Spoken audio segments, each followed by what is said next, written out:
This is a podcast. Brothers, we're happy singing and we're colored. We're happy singing and we're brothers. We're happy singing and we're colored. We're happy singing and we're brothers.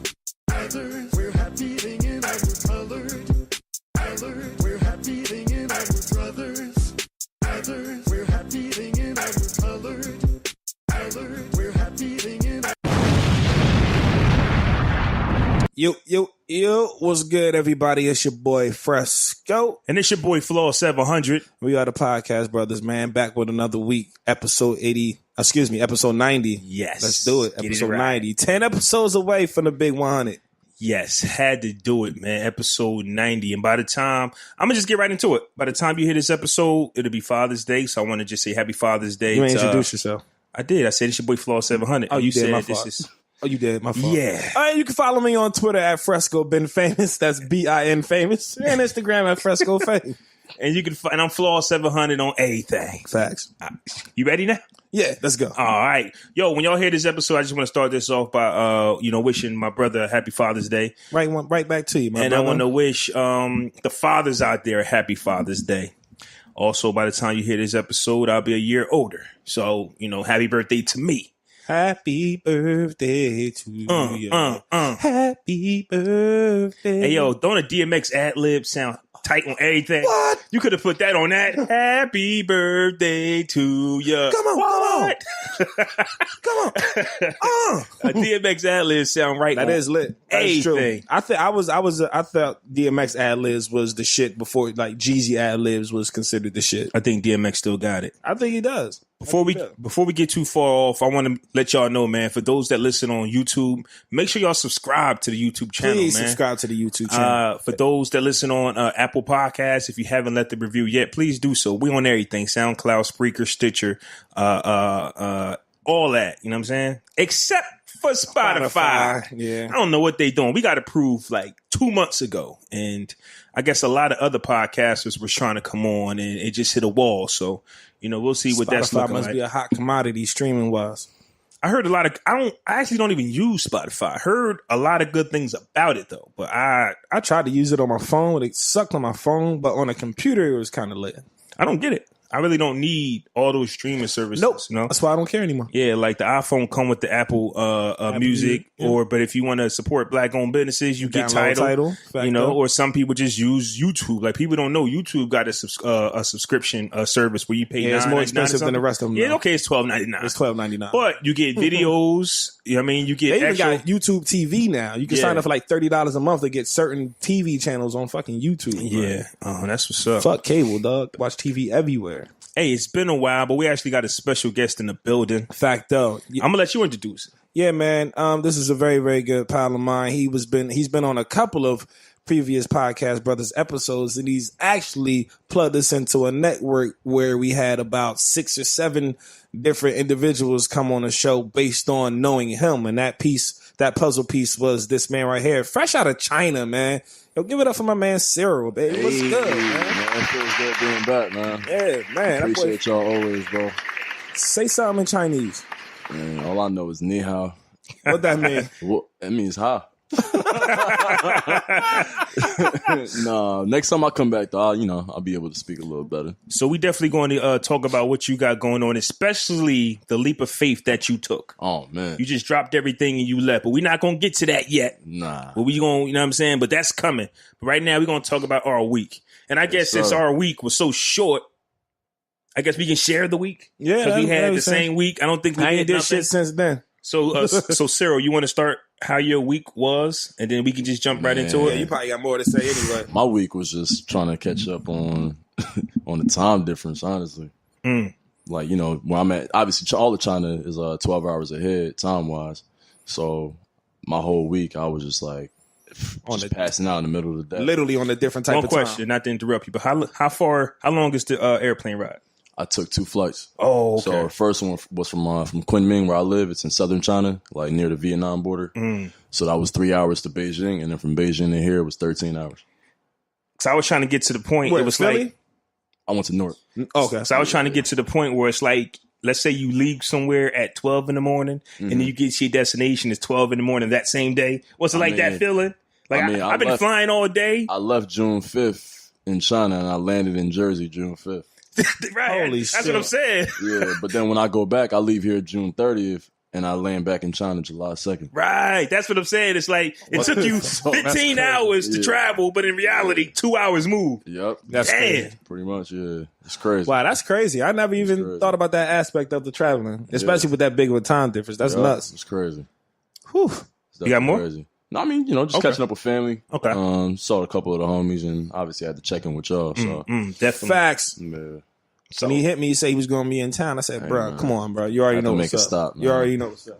Yeah, we're recording a day early, well, a few days early because it's going to be a busy week. You know what I mean? Thursday and Friday, we got things planned. So we record on a Wednesday. So our week is pretty short. With that being said, I got something planned or you got something planned? I got something. Well, know tomorrow. what the fuck I'm Well, doing tomorrow Friday. we have, it's for those who don't know, I have birthday twins. Saturday's your birthday and shit. Saturday's my birthday. Thursday we're having a birthday cookout for all three of us. My son will be turning 4. My daughter will be turning 15. But they're birthday twins. Wow. So tomorrow we'll be cooking out, which is Thursday. So you got a love making season. I got to do better. June birthdays. My brother was last Sunday. My mom is the 19th. Gemini's rock, man. Nah, that's just it's a lot of it's a lot of winter loving. I just know. Well, it's September actually. I learned my lesson. Same thing. It's like I learned my lesson. no more September. No more September love. No more September love. They'll take the whole month off. I realized that. I said, maybe in September. We can't do it this month. We can't do it. Facts. I'm like, I'm doing something wrong on the same day. Oh, that's crazy. Son. Yeah. That is crazy. Yeah, so I got 2 birthday twins. So we'll be celebrating their birthday tomorrow, which is Thursday. And Saturday, my daughter wants to sleep over. She hasn't mentioned it to me yet. She hasn't mentioned it to me again. So I'm hoping that she forgot about it. She didn't forget. I just hope that she just doesn't ask me again.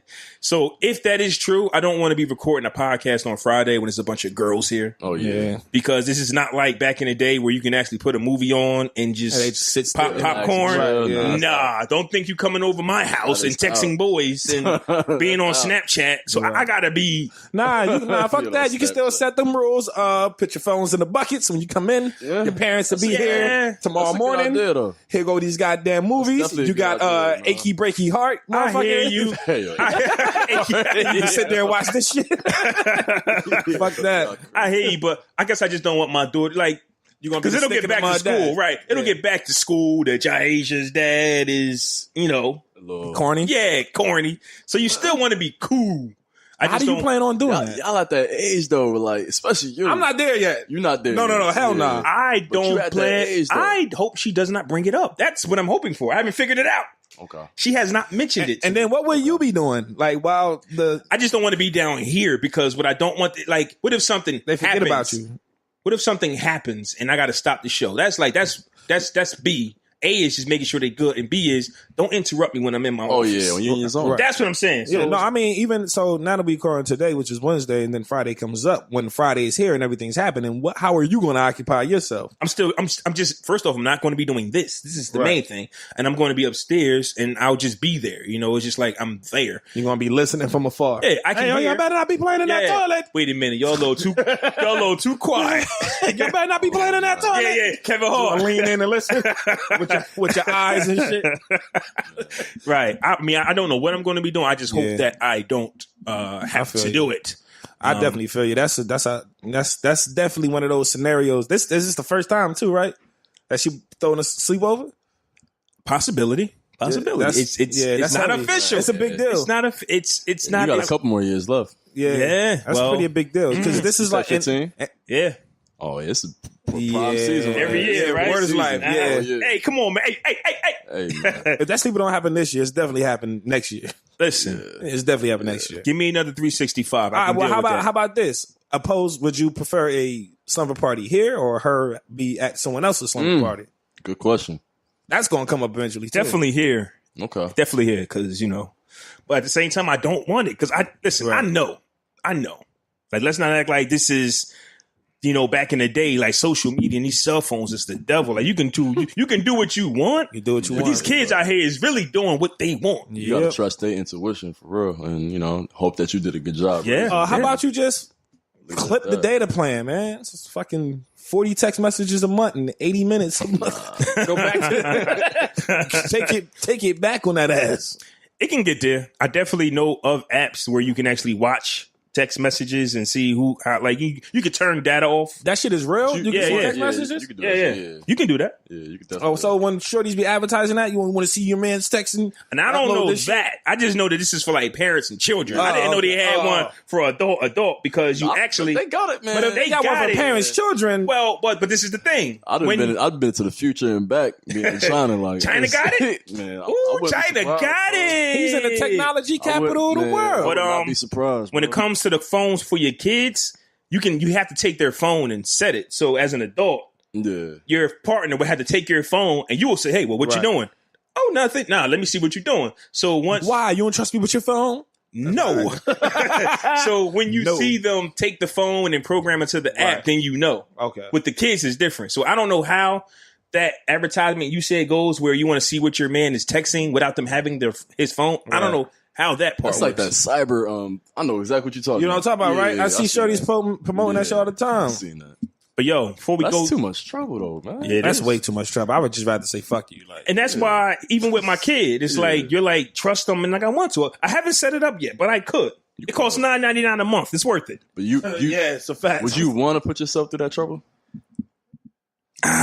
See, my thing is, I don't with the kid on the kid aspect of adult to adult. That's a different scenario. But on the father daughter aspect, you know, kids try to get over on you any way they fucking can. Like, so if I catch him on this, it's so like if I feel like this is a scenario I don't fully trust my kid in, you damn right I'm putting that shit on the phone. I need to see what's going on. I need to, until you earn your stripes. I mean, both of y'all. I'm not a father yet. You know what I mean? So this is like all, in preparation. I'll be honest. You know what I mean? I'm the cool uncle right now. So that's a fact. I hate cool uncles. You know what I'm saying? I hate the cool uncles. What? He hating? Look, that was so much shade to me just now. It was. Bro. Yo, the uncles got it so easy. Uncles got it easy. Not even aunts, just uncles. Like uncles is always cool.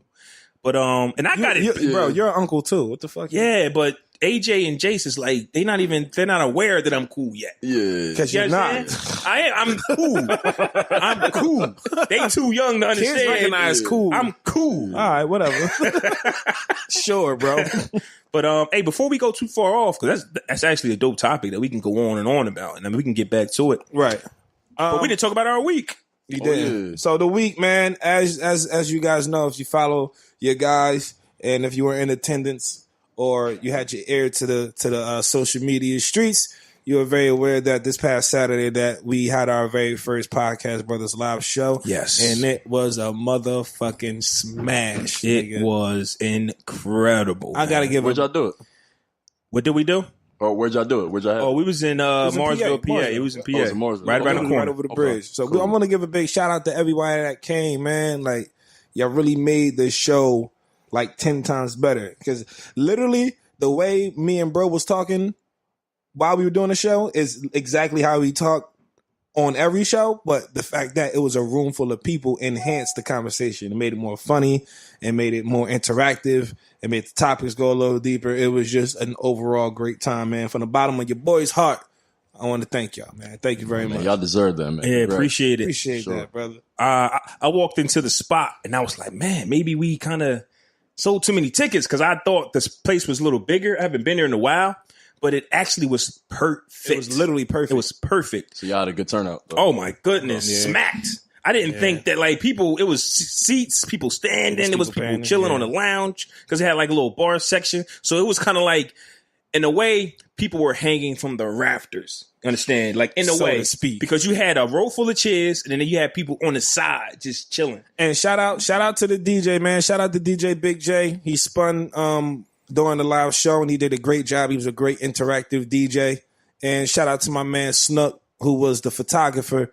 He got the professional pics snapping throughout the entire event, man. And I definitely appreciate you guys' contribution to making the event what it was. Yeah, so shout out to Snook for being a photographer. Shout out to DJ Big J for being the DJ. Shout out to Jaden Hollywood. Shout out to Jay Hollywood. Setting the show off. He grabbed the mic first, and he started his competition. I don't call it competition. Money giveaway. It was a money giveaway, and he kind of was like first. You know what I mean? To me, he kind of like relaxed me because I'm like, okay, Jaden gonna set it off first. He came to the mic, grabbed it, and did his thing. And shout out to Avery. Shout out to Avery. Absolutely. Jaden and Avery. They gave us gifts. They gave us gifts because they thought it was the 100th episode, but it wasn't. But we'll take them. I got some great black-owned products. Yes. I wanted to talk about them, but I left the products on the You was asking me how to pronounce the shit. I was asking how to pronounce it. I don't want to, you know what I'm saying? He's not gonna get no credit if I don't know what the hell it is. It's definitely I've used the beard cream, I've used the facial moisturizer and the hair grease. That shit feels awesome. Yeah. So everybody had a great time.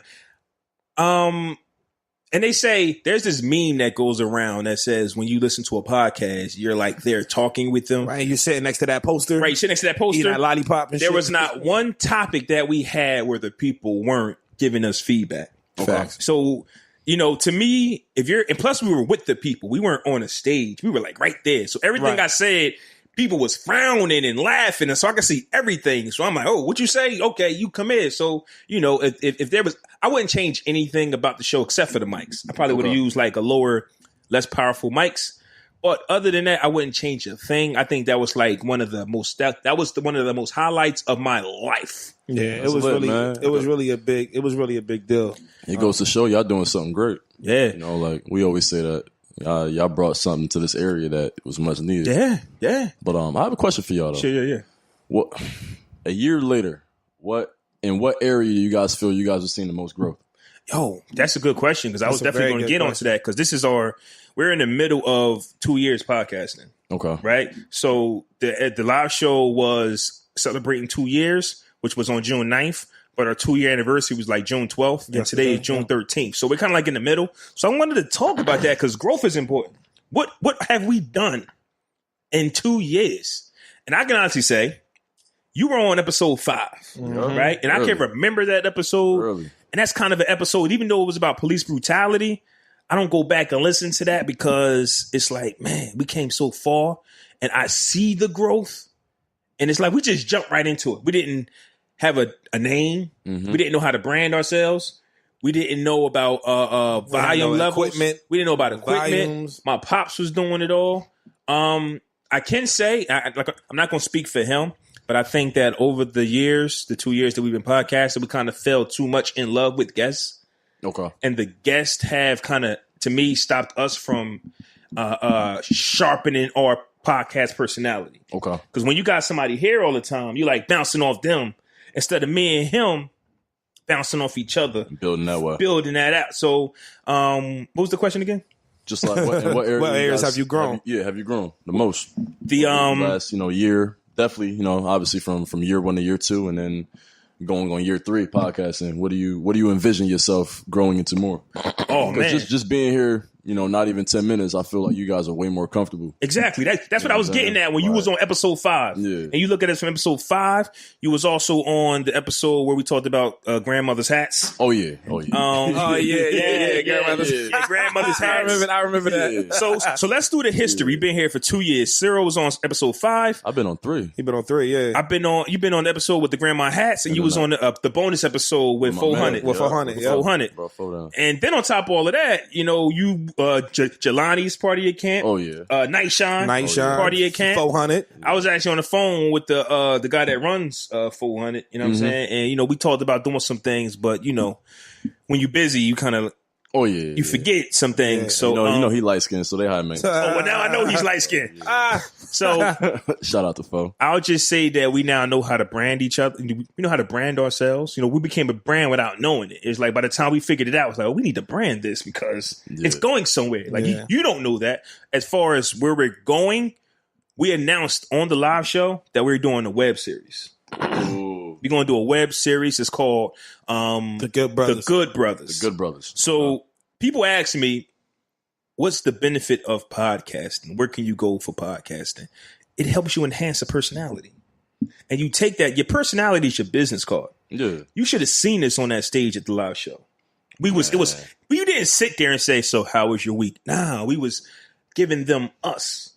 So Like what, nigga? Yeah. Oh, nigga, you on some bullshit. it was a personality thing. Yeah. So now we're comfortable in front of mics. We're comfortable in front of equipment. We record the podcast on the camera. Now I'm comfortable with cameras. See, my thing was that from year 1 to year 2, from first starting to, from day 1 to year 1, I had to get more comfortable with speaking. It's just like that thing. It was kind of like that thing where you in class and the teacher asks the question, you know the answer, and you kind of hesitate to raise your hand. You don't hold back. Yeah, you kind of hesitate to raise your hand. So it was kind of that scenario for me. Beginning the podcast, I just had to become more confident in what I was saying. It might have came off as I was just sure of it, but I really wasn't. I was just talking because I didn't know how I was going to be received or what people thought of me. But once I got more comfortable with being myself and speaking freely as if the mics weren't on, if it was just, you know what I'm saying, surrounded by the homies, just having a conversation, that's the kind of direction I kind of started taking my the way I express myself in. So I worked on that from day 1 to year 1, and then from year 1 to year 2, I tried to be more prepared, like in my preparations for the topics that I needed to talk about. Okay. So you can't be confident in what you talk about if you don't know what the fuck you talk about. So I had to do my research, make sure this shit was right. Oh, okay, cool, I get it. And just not say what I was reading, but kind of, you know what I'm saying, bust it down to how I talk and make it comfortable for me to speak. So, and going forward into year 3, it's just, also, and then on bro's behalf, like, the nigga took the show to a whole new level, man. You can listen to the first episode as we did recently, and you can hear how just raw and just completely it had no direction. You know what I'm saying? We were just talking, but you know what I'm saying? Fast forward 2 years later, we have segments. You know what I'm saying? We attempt to segue. We give acknowledgement to certain individuals, and we've both gotten to the point where it's like, okay, even when we're rehearsing what we're going to talk about throughout the weeks, we'll text each other back and forth through the week, and he'll be like, yo, this is a fresh fiasco. You got any? I'm like, damn, no, I wasn't able to get any. He'll be like, all right, well, I got these. And then if I got them, I'm like, well, I did get some. Well, we going to merge these or take these out and stuff like that. So we got a lot of better with our communication to figure out the actual itinerary of the show. And it's the same drill every week. We do the show Friday. Well, I'm saying we'll push it Sunday, and then Monday is back again. I was like, yo, I saw this. Send bro the link or the screenshot, and then we'll figure out if this is what we're going to incorporate to our show with the main topic. Speaking of that, I'm proud of y'all for real. Yeah, man, appreciate honestly. it. Speaking of that, I remember like early in the show when I would throw an idea, he didn't like it. Oh, that pissed me. He used to get mad as hell. Like, how don't you like my stuff? Like, this is good shit. He came at me one time too. Yo. He was like, yo, nigga. I don't remember that. Why you don't never like my ideas? I was like, oh really? I was like, I didn't even realize I did. Yeah, I did say that. I like, yo, it's like, because to me, and this is my fault. It's not your fault. It's actually mine. He would have some trash ideas, but I'd be like, all right.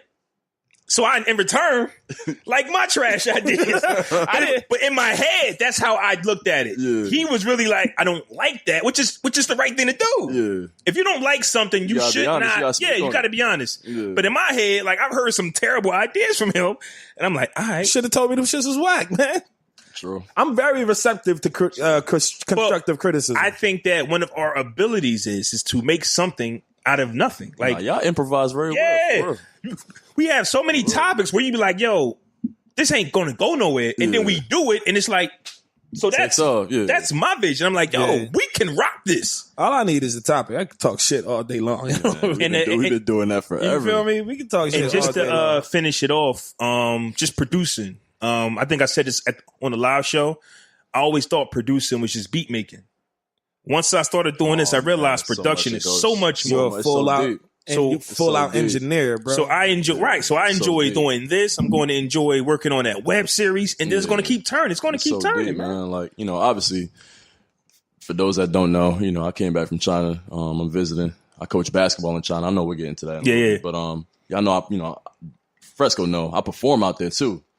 My music and stuff. I finished the album. Me and my roommate, former NBA player Maurice Ager. Shout out to Mo. We did an album. He used to play for the Mavericks. Yeah. Yep. Yeah, that's my right hand. Yo, didn't C get like 100 on a fresh dope and dope? He did. I got like 92. No, It was 92? It was one. I said it was One person. I was mad about that. But we did an album together. We've been performing since like December, and it's just crazy. Like, cause obviously, we rap in English, and just like feeding like the energy in the crowd, and they don't understand nothing you rapping about. So it's just all your energy, your stage presence, your performance, and it made me a better artist. And just seeing like the production that goes into it too. You know what I mean? Because like China got mega clubs. So like when I say a mega club, it's not like going to like I don't know the name of no clubs out here no more. Me either. I don't go to them shits. Like you go to a club and it's hundreds of people in there. Like big venue. And I'm talking about from Monday to Monday it's open. Yo, me? Ain't that weird? Because like, it's crazy. If Chinamen came over here to rap a song and I didn't know it, I'm not going to enjoy that. Nah, definitely not going. But when America's, because a lot of rappers make their money overseas, and they not rapping in none of the languages that they're. But the crowd's going crazy. That's because the hip hop culture is taking over. Like people, they gravitate towards that. Yeah, but if I don't know, they caught on late though, because like a lot of like Chinese, like because for example, like the kids that come up to me and like they just like shake my hand and like dab. I'm like, dude, what are you doing? Like, what are you they doing? think that's like cool, like saying what's up, like hey, dab, like all right, you got it, dab. But like they caught on the hip hop culture real. It's kind of racist. It is, but like, here go a black guy. It's a black dude. Dad. There's no PC over there, which you got to kind of like. It makes you tough because like they don't know. You ignore it. So let me ask you this question. What's up? A while ago, I had it. I brought up a ride that I took with Uber, and Fresco said I was bugging. A white guy gets in the car and first thing he asks me is, "Do I watch basketball?" Is that the same as a Chinaman walking to you dapping? No. Dapping? No. It's in the same. It's in the same ballpark. It's in the same ballpark, but it's not the quite same thing. Because you do watch basketball. He didn't know that, but you do though. But because I'm black, he assumed. Let me talk basketball. How did he not know I ain't with the soccer and the hockey? But you're not. He didn't know that. Like the biggest thing I feel like I learned from being out there is that like you got to appreciate people's efforts for at least trying to make you comfortable. Right. You feel me? Right. Okay. Because like. That's a lot gem. like that's a gem. Like for me in China, like I don't live in a major city, which is crazy. Like I live in a baby city in China. Our population is like close to 9 million. So it's crazy to think that's a little city. Baby city with 9 million people. You in a baby city with only 9 million people. Yeah, the size of New York, pretty much. Maybe that's a like little being bigger. from somewhere in Mississippi. Yeah. You're like, do we know how many people's in Trenton? Like 7,000? Like we talking about a city. This city is 7 miles wide, 7 miles long. Okay, it's probably with 7,000. My bad. It's probably like 80 something. It's who like, knows? It's but like it ain't no damn 9 million. Like 100,000. 100,000. My bad. I mean to say 7, but it's 7 miles long. 7 miles wide. 7 miles wide for sure. But it's like 100,000 people in the city, and it feels packed. But you come from a small city with 9 million. It's crazy. But like first couple months, I just realized that like a lot of these people have never interacted with a person of color before. You feel me? So like I could make or break their how they perceive the stereotypes and how they perceive and just going forward, how they interact with black people just off of my brief interaction with them. I could be an asshole and be like, yo, fuck you, blah, blah, this and that, whatever. And that's what they were like, all black people are racist. Right. You know what I'm saying? But me out there, I smile, I sign autographs, I take pictures with everybody. Would it be disrespectful if a Chinaman comes up to you and dab? Is that the equivalent of you going up to them and like bowing? I mean, I nod my head and I bow to a lot of people just out of respect. That's different. You feel me? I think we all learn or we are knowledgeable enough that bowing means something to their culture. Yeah, but they at the end of the day, like they base it off of what they see on TV. Which is weird because you would think that they would think negative of us and you would have to prove them wrong. Yeah, they welcomed you with open arms. They're shocked, open arms, but they're shocked at me for like think like they don't know that there's hoods here. You feel me? Like they don't know that there's inner cities where like we struggle. Like they think like America is like El Dorado. Like everything is just lit. I think America has convinced everybody of that. Yeah. You know what I mean? So I was telling them like come to America, I live in Trenton, and like they're looking up Trenton. They're like, oh shit, like damn, Trenton's kind of rough. I'm like, yeah. They're like, oh, So they have no concept of that. You feel me? So we might as well get into it. He be Straight over up. there grilling them Chinamen on the court too. I be watching his videos. Yeah, he posts them videos. He be over there tearing them little Chinamen up. Yeah. But they be coming at me though. So I gotta Yeah. because I play in mall. Like they put on mall clinics. Keep it They have above. me hooping everywhere. Keep it above. Yo, Keep this it nigga I seen me get a beat- video. They had a basketball court in the mall, Oh, yeah. dog. There's Like that shit was there's crazy. There's like Keep it- 20 malls in my city. Though. Keep it above. Like mega crazy. malls. Well, Malls like 8 floors. Keep it above. Like you only post the best videos. No. Every video. Every video. So you ain't dunked that Yao Ming Chinaman. He ain't with you. Nah. Yo, every video I seen, I'm like, oh, he about to. Oh, look, he done did it again. Nah. I ain't learny by now. But Chinaman yo, walk away throwing their hands up like, I wanna start from the beginning though, because up? this is the most important part, the leap of faith. Yeah. How did you come up with the decision to just drop everything you were doing and move to a whole nother country? So I mentioned my boy Maurice Ager earlier. So Mo played in the league 5 years. He got drafted by the Mavs and, had a brief career. Had an awesome career in Michigan State. Michigan? Right. Michigan Yep. State. He was an All-American in college. So he and I linked up a couple years ago at a charity game, and we just hit it off. He found that I rapped, and I found out that he was a Grammy-nominated producer. So we just linked up off of music on top of just the hooping. So we just kept in contact. So exactly on 4/20/2017, I'll never forget this day. Great day. I'm on my way to Flaw and Crutch Calhoun's album release party. Okay. They had the Boys in the Hood album coming out. So they had an album release party. I was on the phone with Mo that day. We just chopping it up, regular shit, and then hung up. He called me back like 2 minutes later. So I'm thinking, it's an accident, butt dial or whatever. But something told me just pick up. Pick the phone up. He's like, yo, bro, what are you doing? Like right now. I'm like, I ain't doing nothing. I'm about to go to this album release party. He's like, nah, what are you doing for work? I'm like, I'm coaching basketball. I'm training my kids. And I'm working little jobs here and there. He's like, yo, how would you feel about going to China for a year? I'm like, nigga, what? Like, talking about China. Like, Right. nigga, like, you know what I mean? He's like, Come on, nah. He's man. like, man. He's like, yo, call this number right now. I already spoke to them about you. They're waiting for you to call them. Call him right now. The dude that runs the program, he's a former general manager of the Denver Nuggets. Call him right now. I'm like, you know what, man? All right, whatever. I didn't hesitate. I call Todd Ely, cool dude. He picks up. He's like, hey, Cyril, I've heard so much about you, blah, blah, this and that. Are you ready to go to China? Would you be interested in moving to China? I'm like, yeah, of course. He's like, okay, shoot me your resume. I'll look it over and I'll get back to you in a couple days. Boom, do that. Had a contract in 2 days. So I try to keep, the hardest part was keeping it under wraps. quiet. Yeah. Keeping it quiet. I remember when you told me. Yeah, I spoke to my brother. My brother was like, man, go. Hardest thing, because my mom was, was dealing with the breast cancer and stuff like that. So I was like, man, she had a couple treatments left. I called her. I was like, Mom, I might be going to China. She's like, yeah, right. You just talking. I'm like, I'm serious. I got the contract here. She's like, you're going.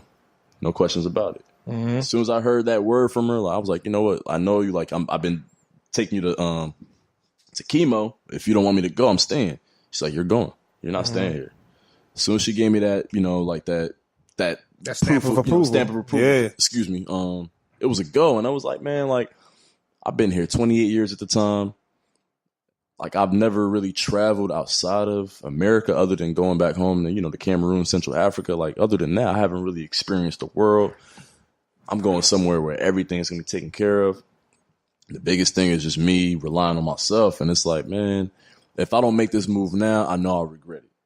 What was the biggest adjustment? Or what was the first adjustment, but what was the biggest one? The first one was definitely the language. Language, absolutely. Language, okay. The food, second. Time because, difference. we eat time difference too. Yeah. We eat, Chinese food in the hood all the time. You know what I'm saying? But that's not Chinese food. I knew it. I don't eat. That's why I don't eat that You know shit. what I mean? It's not Chinese food. Yeah. It's good. We grew up on it. It's good, amazing. General Cho's, sesame chicken, that's all gravy. But Speak for yourself. But, you go to China. I had gotten sick the first couple of weeks, and I lost 15 pounds. So that was kind of hard. Off of what? The food? Or the food and just throwing up and just not eating. You know what I mean? Just obviously being getting acclimated to everything new. Right. And their liquor too. That put me down for a couple of days. Is the food healthier? The food is so lean. So the American diet is true. You can go so many other places in the world and just eat a healthier fresh food. Oh, absolutely. it's fresh. Hell yeah, I Everything definitely believe fresh. that. I remember when we went to, I forgot where it was. Mine probably was, because we went on a cruise a few months ago. I don't know if it was Mexico that we got off first or another one. But, you know, they just was like, yo, we got this food or whatever. And the way they promoted it was, it's kind of like Viagra. You understand? Mm-hmm, so it's like whatever. So it's like whatever that Americans eat, it kind of like messes up your testosterone and blood flow a little bit. But the food everywhere else is fresh. Keeps them strong. I remember when I went to Germany a few years back, and when they was cooking, everything was plucked from the garden, dog. Like in their own backyard. Like everything was fresh, plucked from their own garden. Like they wasn't even spending money on fucking food. Yeah, food is it's a central like element of Chinese culture. You know what I'm saying? Like you eat as a family, you eat as a group. You don't really eat like by yourself. Like eating time is important. Like everything stops. You know what I mean? Taxi drivers don't pick nobody up. Like so there's a set. Oh, okay. Man, what's a set time that they eat? 6, like between 6 and 8. So that's really dinner time. Dinner time for real. Like, and the thing is too is that like obviously you know Chinese women are very intrigued by black males. I think everyone is. You know what I mean? Yeah, everyone is like because we're so rare. Yeah, especially over there, right? So like the one thing that kind of messed me up is that like you could be talking to like a girl or whatever, and like the first thing she'll ask you is, "Did you eat?" Like that's like saying hello. Dang. Like, did you eat? They like are so like even if they come to the crib or you meet them out, like they're big on like making sure you ate. But that's our go-to, like over here. Yeah. Over here, that's what we want to hear. Yeah. Over there, that's they high. Like, it's like the regular. So like she got you from the door. Like you can kick it with a girl, or whatever. Like, if you didn't eat, she's like, "Oh, let's make sure you eat." Like they care about your well-being, and that's love to you. Yeah. I'm in love.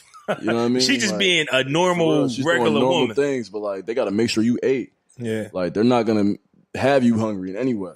Have you bumped into another American? You know how like what's that movie with Adam Sandler and Chris Rock and it's two black guys in the movie, the whole movie.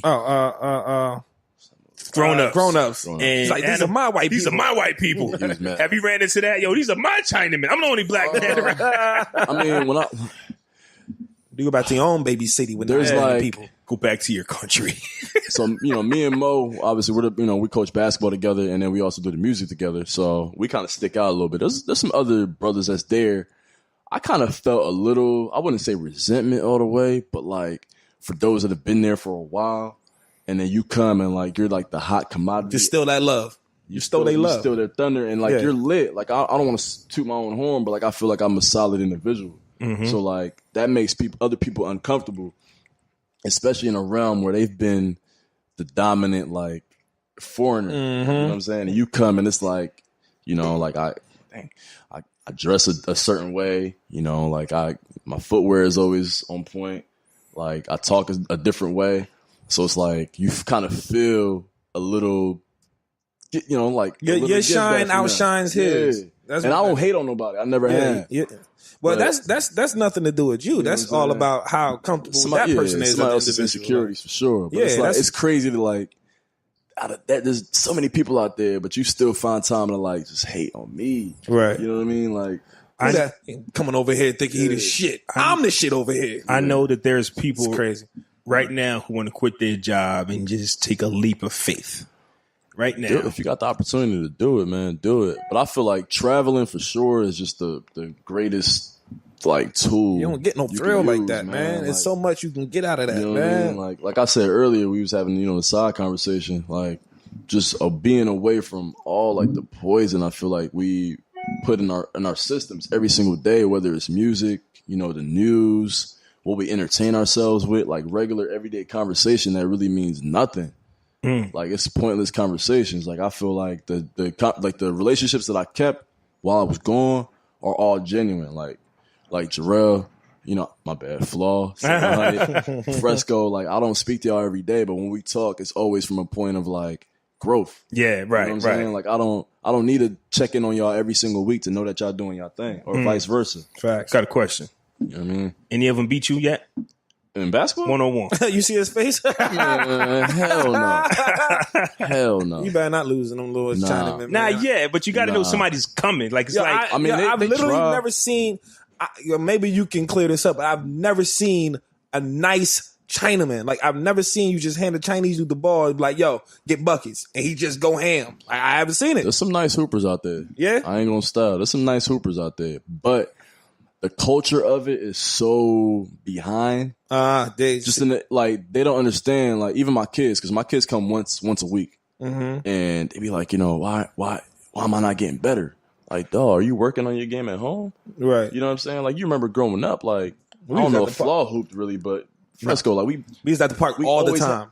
but besides being at the park, we All the brought time. our ball to the park. Yep. I was dribbling, doing a million crossovers on my way to the park, Yep. on my way home, on my way to school, dribbling on the bus, dribbling in class.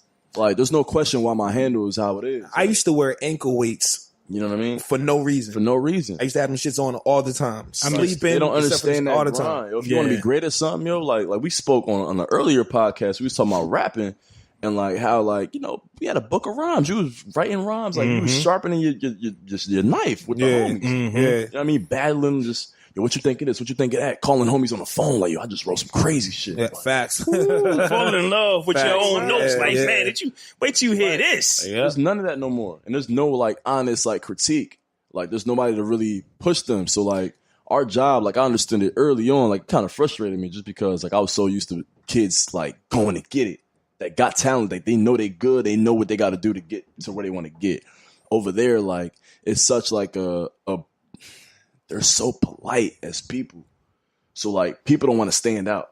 And people don't want to make mistakes. They don't. So they don't have a want- certain sense of aggression. No, Yeah. none of it. Yeah. I've never seen a culture where like you be hooping. Are they free though? Like, are they able? Like, are they allowed to have emotions? And The ones that really have emotions that I've seen are the ones that like get out of China, that travel a little bit. You know what I'm saying? Other countries in Asia and also like Europe and America, obviously, they're the ones who are a little more expressive.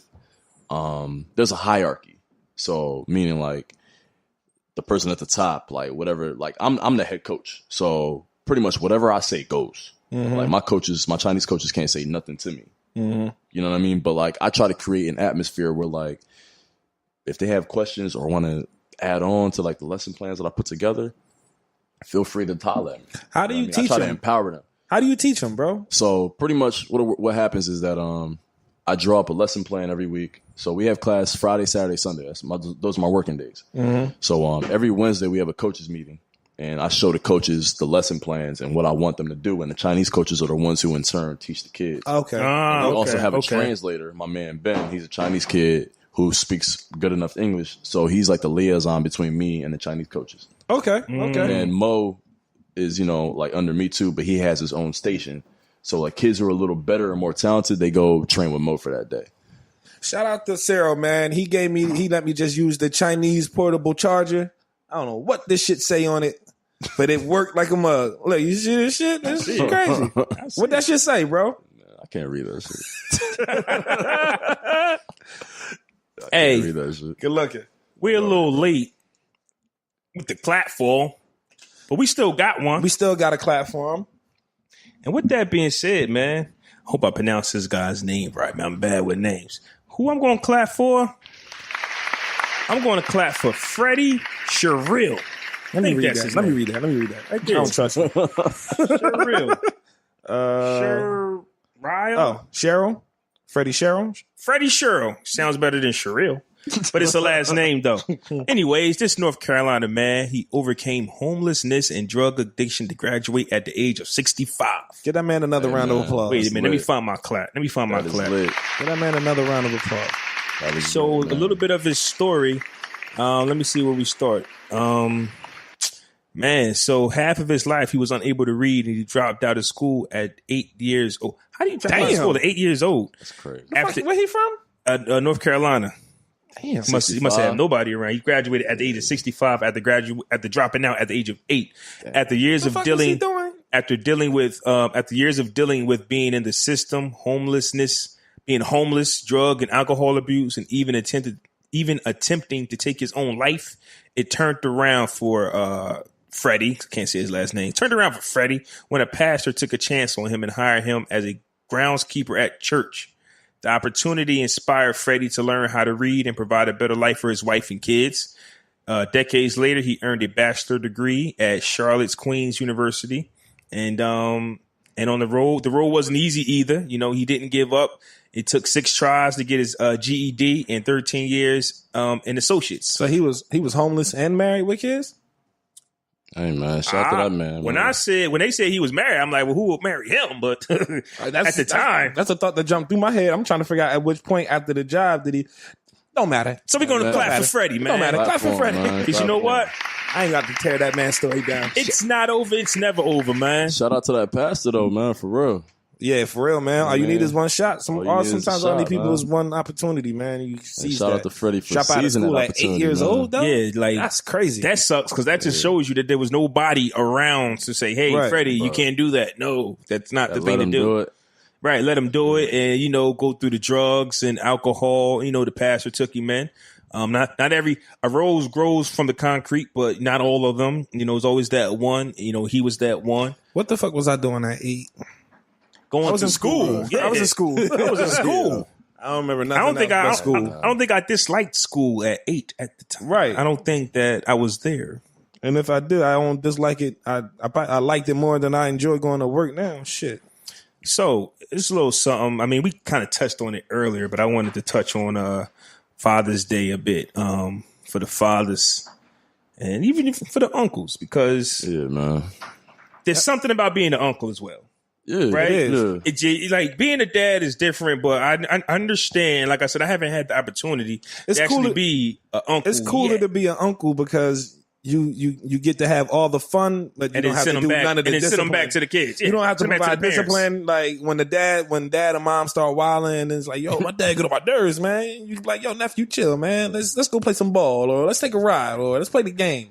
You know what I'm saying? Yeah. It's a lot more relaxed being uncle. That initial pressure, but even times where I might have a conversation with my niece or nephew in regards to something that's going on with the family, like I always tell them, like I'll tell Jabri sometimes, like, listen, if you ever get into trouble, you can call me. But depending on what that trouble is, I have an obligation to your dad to tell him or not. You know what I'm saying? Depending on how serious the scale is. If it's something that I feel as though he needs to know, sorry, nephew, I love you, but your dad, I have to tell this. As his brother and as your uncle, I have a duty to him to inform him of any type of serious natures or harm or anything like that could come to you. But at the same time, if it's a situation that's manageable and I can take care of it without you getting in trouble and your dad finding out, I'll attempt that. But at the end of the day, if he needs to be told, he needs to be told. Just to keep it a buck, you would, as a father, you would hate for it to come that way, because no matter how strict you are on your kids, you want them to come to you, regardless of how you react to it. Right. Still, come to me.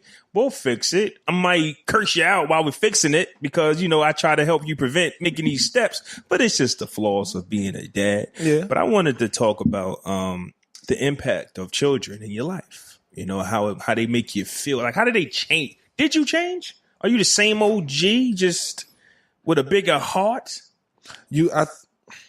Well, as a dad or uncle? Well, as a dad, but I'm pretty sure as an uncle, you might have, like, I've heard Jay-Z used to treat his nephews like they were his kids. Yeah. Like, Jay-Z's nephews might have made Jay-Z stop selling drugs because he has that much love for him. Right. So you can actually still have that vibe. I'm not saying that Cyril does. If he does, he can speak on it. If not, it's cool. But for uncles out there who actually, you know, they take on that role as kind of like the older brother, best friend type of vibe. Mm-hmm. And then you also have the dad. Well, I always felt like with my nephew, your oldest son, I was 15 when he was born. Mm-hmm. You know what I'm saying? So I was just like, shit, I got a nephew. I wasn't thinking about teaching him nothing. I just wanted to play with him and hang out and shit. Exactly. know As a what I'm saying? That was dad, it. you like, man, I'm gonna make sure you good. Uncle's Right. is like, nah, we just gonna. But then when my son was born, it was a completely different thing. Like, I'm older, I know a lot more about life and, you know what I'm saying, shit. So even now, sometimes I have to slow myself down from what I think that I want to teach my son. I'm thinking about life lessons and, you know what I'm saying, like, don't do this or don't hang with these kind of, don't be that kind of person. But then I got to reel back like, hey, bro, like, let's get your colors in order first. You know what I'm saying? Let me teach you your colors first. Let's get these ABCs right. We teach you how you tie your shoes or even use the potty. Like, I just want to appreciate the steps as they come. I don't want to jump so far down the road into thinking and I look up and then the 15 years done flew by and we talking about, you know what I'm saying, how you supposed to behave in school and not talking about the teachers and stuff like that. So I'm gonna appreciate the fuck out of this early stage now, because I know, like, even just looking at to how he's grown from an infant to a toddler, he's a completely different person, which would require a different form of parenting for me. So I have to, you know what I'm saying, be on top of more stuff. Now he done figured out how to slide up a chair next to his playpen to climb up on a chair and crawl inside and climb inside the damn. You know what I'm saying? Like, I gotta pay attention OD now. Like, it's not a moment I can really take my eyes off him. So it's stuff like that. You know what I'm saying? It just makes you, being the parent has made me more aware, even of the world and different things. They gonna take your ass around that corner. What? No. No. Get your ass over here. But Dad, it's just, I don't give a fuck who it just is. You get your right. ass See, over. that's You know where what I'm at. Yeah. That's what I'm saying. Like, that's where I'm at. You're not there yet. Right. So when my daughter wants to have sleepovers, it's like, I don't know about that because of everybody else. Like, my job is to She a protect. girl too. Right. Well, and my job is to understand that this is what girls do. You know how many times, Erica or somebody say to me, well, I have sleepovers all the time. I gotta take what you went through into consideration, not what you went through, but what you did when you were younger and what I am experiencing. Like, I don't know. Like, my daughter right now has, her hair done, nails done. She wants eyebrows done. She wears makeup. I didn't know when it started. Like, when do you let your daughter do these things? Now, maybe 25. Right. Right. I agree with you. Shit. I agree with you. But at the same time, I had to start giving a little. So it's like, it's weird because I have like I say, by the time this episode dropped, my son would be 4, my daughter would be 15. So I have a 4-year-old son, 15-year-old daughter, 16 going on 17-year-old son. I'm all over the place, huh? Yeah, that's a lot of range of emotions. Right. It's different for y'all. A lot of emotion. It's different for y'all because, like, for me, I never had no little brother. You know what I'm saying? And on top of that, too, like, I got a lot of uncles, but all in Africa or Europe, so I never grew up with any of my uncles. So, like, when the chance came for me to, like, become an uncle at 22 and then again at, 25 and stuff, like, it's like being a parent. You know what I'm saying? In preparation. That's exactly why I asked. My brother real tough on them boys. You know what I'm saying? And with reason, because, obviously, we're raising young black men in a very hostile climate. So we can't, like, forget that. Like Fresco said earlier, you want your son to experience and, play. And obviously, like, they're gonna go through different phases as they grow, from infancy to toddler to, being a young child to a young teenager.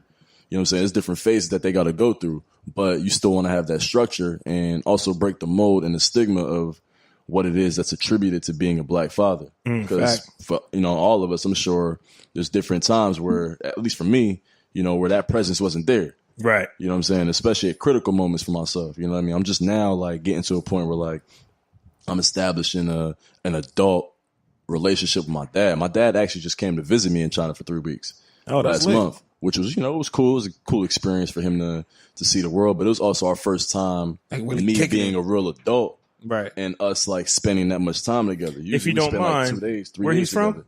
My family's from Cameroon, Central Africa. Okay. But I was thinking, but he's not in America. My dad lives in Seattle. So did it feel some type of way that we can't see each other in the States, but we can? I mean, I'm 29 now. So it's like, that time that passed, because my parents got divorced, I was young, and then, it was a long time my dad wasn't really around. You know what I mean? So there's a lot of, like, feelings that you have built up, but I've seen a lot of my homies who lost their fathers and didn't have good relationships with them and wanted to have that. So for me, it was like, my dad's still living.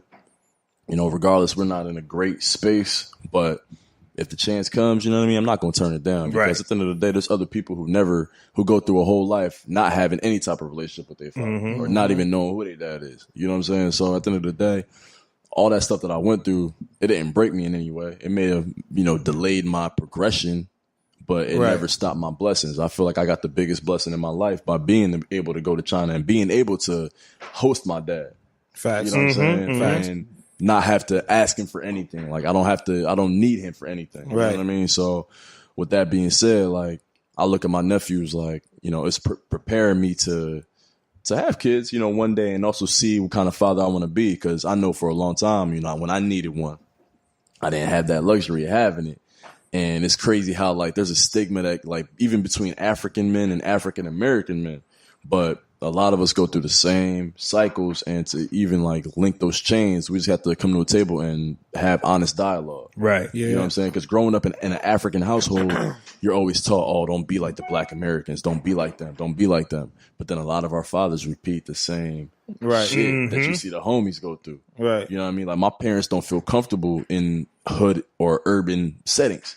You feel me? Whereas I'm good in any hood. Like I feel like that way. But my mom and them, like my mom passed through the section. She's like, oh my God, it's like, you know, this is horrible. Like, home to me. You know what I mean? But hey, like you realize it, you know, like you kind of get immune to certain things. I'm kind of in the middle because I grew up in certain environments, but I also have an African household. So when I leave from school or leave from being with y'all, the homies, I go home and I like in my It's a whole nother like, culture. It's a whole nother culture. And they're like, oh, you know, you have tattoos, or you're just like your Black friends, or you know, you play basketball, you know, you didn't finish college. Like they label me as like a Black American, not realizing that, yo, I get embraced more from the homies than I do from my own family. And you basically going to take that, like the things that you went through, and you're going to show that love through your nephews. Like, I know what not to do because of what's going on. Yeah. And then when you know, it's time for you to have your children, like you're not going to, I guess, chastise them, like, because you get it from everywhere. Yeah, that's what I said. I said it right. You know, just for me with my son, even my daughter, because 15 is kind of like 17 in boy ages. Oh yeah. So my daughter being 15 like and my son being 17, yeah. So it's like, am I doing a good enough job getting you ready for adulthood? Because this guy, like, he's got to learn how to drive. He's got to learn how to. We went looking for a job, right? And I don't know if I did this right or not, but I went in there. I said, "Y'all hiring?" Because my son needed a job. I didn't want him to go in there because I didn't know if he knew how to. You didn't trust address it. His present himself. Yeah, but you might, but you know your kid. Yeah. So I'm like, if I send you into this spot, I know you won't really nail it. But I'm gonna go in there, and I don't know if that was the right thing to do. I might have stepped on some toes, but to me, I'm like, yo, I'm trying to get you to get a job, trying to get you to learn how to have a savings. We gotta teach you how to drive. It's just you got to prepare them now because now you're preparing them for the world. Like you got, you know, like a 1-year-old going on 2 soon. I'm preparing little adults for the world, and that's so spooky. It's like you gotta leave my side eventually. Yeah. And I'm like, wow, like gotta be able to stand tall. And honestly, we're behind, bro. All the way. We generations behind. I be thinking like sometimes like growing up, like, yo, how do my parents do this? Yeah. You know what I mean? Like with no money. Yeah. You know what I mean? I'm like, honestly, I'm about to be 30 next year. I'm scared. Like I don't know if I can have a child anytime soon. Dog. You know, I used to tell myself I wanted a child before 30. You know what's crazy? I remember thinking before I had kids, like, damn, I'm not gonna have any idea of what the fuck being a dad is. Growing up without one, and then going into being a dad, it's like, yo, you know what I'm saying? Like, I have no idea if I'm gonna be a quote unquote good dad. Yeah. But once the kid is born, if you're on your job the way you should be as a dad, it's like breathing, yo. To be honest with you. I don't think there's a preparation for being a dad. It's no preparation. It's nothing that you're gonna go through in life that you're gonna wake up and say, okay, I'm ready to be a dad now. So you read a million books and like, so you can throw that narrative out the window.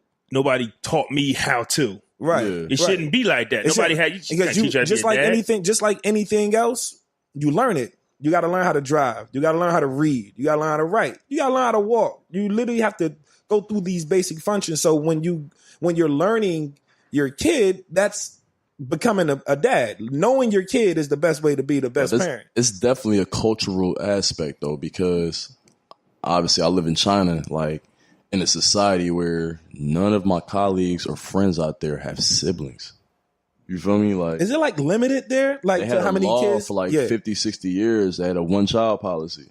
Wow. They just lifted it recently where you can have 2. Oh wow, you know so many. So like most of the people I work with. But is that for population reasons? That and population control for sure. Right. You know, from what I've learned and gathered. But so like it's weird for them to like hear like stories of like siblings, cousins, because they don't have any. Most of those, like my colleagues, my coworkers and stuff, they're the only kid in their family. Damn. You know what I'm saying? So they're getting so all the many love from grandparents. They're getting all the love from their parents. So if it's so limited into the amount of children that can be had, why is there so many fucking people? The population just grew rapidly at an alarming rate. And so the government tried to like, because in the cities, mostly you have like one child families, but like in the villages and stuff, then, you know, it's free reign out They there. kind of do that over here because if you go through your health insurance, you can get the snippet. Okay. I mean, you can go get snipped, and you know, so it's population control, just done differently. Yeah, because but that's the choice of the individual. Yeah, that's not the it's government. government. That's not It's- 45 coming there and say, hey, this house is only well, out to have I one was just kid. about to say You get because fined out I was there. about to You say gotta pay because penalties. this is America, Yeah. quote unquote, land of the free, Home of the brave. Man. home of the brave. But what I'm saying to you is, even though they're not telling you to do it, if you know that your insurance is going to cover a snip, it puts the thought in your head. Okay. I feel what You know what I'm saying? Yeah. Like they can't tell you to do it like Yeah. China, but they put it out there. This is really what we want you to do because for some reason everything else costs bread except for the snip. Yeah, like they don't. Like, even like when I tell some people like, oh, you know, like they ask about like when my dad came to visit, like, oh, why didn't your mom come? I'm like, my parents like are not married. Oh, right. So they like mom and dad. Conversation. Right. Yeah. They don't understand. They Like, don't understand damn, the like, Single parent household. Yeah, because like the my broken family. dad came and you know he bought a new camera, so he's taking pictures left and right. He's like, oh, it's my son. He's so proud of me now. But like for years, like when I was struggling and you know not doing what he felt like a typical good African son should be doing in his eyes, You wasn't getting that love. I wasn't getting that love. You know what I'm Yeah. saying? And now he comes to China, he sees his son like is adored by everybody. Like every 2 seconds, oh, can you take a picture of me and my son? So for me, it was kind of hard to like accept that. it. It's at kind of first. phony. You know what I'm saying? Because It I seems felt phony. like it was phony. Yeah. It could be coming from a Hell genuine yeah. place. I can't was just judge thinking it. that Hell because yeah. That's what I would have taken that. because You know what I mean? even though he wasn't there or Yeah. there enough, Yeah. he's still proud of you. And it's kind of like I had to accept it at some yeah, point. You do. still proud of you. Right. But it's like, But man, it's a barrier though, because as an Yeah. individual, like it's this, especially for someone like me, especially, yeah. I can't flip that switch like that. Like if you don't show that for a certain amount of time, and then the once same everything way. seems to be all good in my life, Yeah. you go, I'm so proud of you, I'm and the I'm same raising way. my eyebrow. You I'm know? the same way. I get it, but I got over because it's still like 7,000 miles away. it's like That's You know what I mean? yeah. it's like You even hop with on a your plane it's like and came. even with your mom, Yeah. right? When she said when you told her about China and she said go ahead and do it, Mhm. I knew that regardless of what she was going through, that was a proud parent yeah, moment. yeah. My mom is So, the happiest. Like, Even when in the Pop's world. not around, seeing you flourish is a proud parent moment. It is. So that's how I took it. is. I get It that is. as well, Yeah. but It's just we tough. all know once mom gives you that stamp of approval, Nothing else matters. you know what I'm saying? Like Period. fuck what dad talking Right, about. his opinion didn't Nothing matter, but he's else still, I'm matters. proud of you, son. Yeah. Why did you wait till I become a Right. millionaire to tell me that? Which is true. But at the same time, had Pops been what mom was, then his word would hold a little more weight. A little more weight. You know what I'm saying? But Yeah, definitely. you can't swoop out of left Yeah. field and It's just and- like- you know what I'm saying? Because for me, it was like, honestly, for the better part of my life, he hasn't been in the picture for real. Right. So it's like, dude, how do I erase all that pain that you Right. felt for that long and pack it in 3 weeks of us, like you being proud and build on that like, you know happiness. what I mean? Yeah. He has to. Because it's not we didn't have a conversation like, yo, son, I understand. Like, that's all I asked for. Oh, Like, see, open- that like, be transitional real, you know what I mean? conversation. Like, be Yeah, real. Like, yeah. that's all I asked. So it's like, okay, you say you're proud of me, and like in an African household, okay, you're proud of me. Everything that I feel should just go out the window just because you said those words. Whereas, like, I don't have the open dialogue with you to be like, yo, like, you wasn't around for this period of time. Like, you don't understand. I went through a lot of shit that you have no idea. I have a question, and I don't think you probably haven't been asked this question. This is my journalism kicking in. Is your American ways conflicting with your African family? Whereas, Every day. Whereas Pops might not know how to show affection; he just know rules. And you want that American love that you think like because I mean, if this is African, right? Is it really American love though? Because like I'm a true African American in the sense of in the definition of the Right. word. Well, I'm the a reason- true you're- African American. yeah. Me and Fresco share a similar like paternal story. Like I know who my dad is, you know what I'm saying? I'm sure he probably does too. But my dad wasn't there. Right. You know what I mean? So there's no difference between me being an African child and Fresco being an African American. We have the same emotional. Well, what I meant was in an African household, it's rules. Yeah, and dad might not say too much more, but follow his rules. The other way is the American way where you actually get to see, genuine family. But a lot of us don't see genuine family. We grew up in America. You know what I'm saying? Absolutely. So, like, that's what I'm saying. Like in that point, so it's like I feel like it's more like a cult. It's maybe I can't really say it's racial because I was going to say cultural. Dads leave everywhere. Yeah, it's I was more going to say it's cultural because even if I'm a father 100% from Africa, right, and I moved to America to provide my children a quote unquote better life, and I have children are born and raised here, as that father, you kind of have to give some leadway into how they're. You got to take some consideration into the environment and the world that your kids are now growing up in. It's not how you were back in Africa. Now you can still instill some of those same qualities and morals that you grew up off on, but at the same time, as that parent raising your kids in a completely brand new, different environment, you're going to have to take different things into consideration. To answer your question, Flaw, I was always conflicted just because, like, Fresco knows this. Like, I've always been a highly intelligent kid. You know what I mean? Like in high school, like there's a potential for me to like go to Ivy League schools and stuff like that. Like I had amazing SATs, amazing HESPA scores, amazing test scores, period. But I was always that kid that all the other African parents compared their child to. Mm-hmm. You feel me? And I didn't finish college. That was an issue. Like I got tattoos, I got earrings, I rap. Like I did everything that they kind of frowned upon being Black American. They should have raised you in Africa. You feel me? So it was always threats of, like Fresco just said, like, oh, you sent him back to Africa to go to school, to be reshaped, to be this, to be that. And I feel personally like out of all the kids that grew up in similar environments in our community, because we have a little Cameroonian community here in Jersey, New York, Maryland, I feel like, honestly, I've come out maybe the most unscathed because I stayed true to myself. I didn't feel the need to fake the front with family and my people, because that's what a lot of my cousins and friends of the family have done, because they're not comfortable being themselves in front of our family because of the repercussions and what they assume the drawback will be on it. I guess where I was going was, it's kind of like you said earlier. It's the American ways, the African Americans against everybody else. So if you're African or if you're Chinaman, whatever, the culture is stay away from American people. If you look at it, African American. Stay away from African American people. Because African American people don't have quote unquote place to call home. We don't have a culture. You know what I'm saying? That any other race or nationality that comes to America has an ethnical backing to their country where they derive from. That's not on accident at all. Not at all. At all. Not at all. Because like, earlier, like I said, like people see movies, they see music. Like for example, some famous Chinese rapper, a couple months ago, like there was an article that was a funny ass sentence. What? He blamed famous Chinese rapper. It's funny as hell. He blamed Black American culture on like the negative stigma on hip hop in China, because China's trying to ban hip hop. I think I've seen it. Yeah. And he said like it's what he hears in our music. That, bro, like, we started it. But what do you mean? Like the baggy clothes, the cursing, the bitches and like that's what they assume that like all hip hop is, and that's all Black culture just because of what they hear. You know what I'm saying? So like for me, every single day of my life in China and America, I'm a walking like oxymoron in a way. And I break a lot of stereotypes and contradictions because I went to good schools. I was always in honors and AP classes.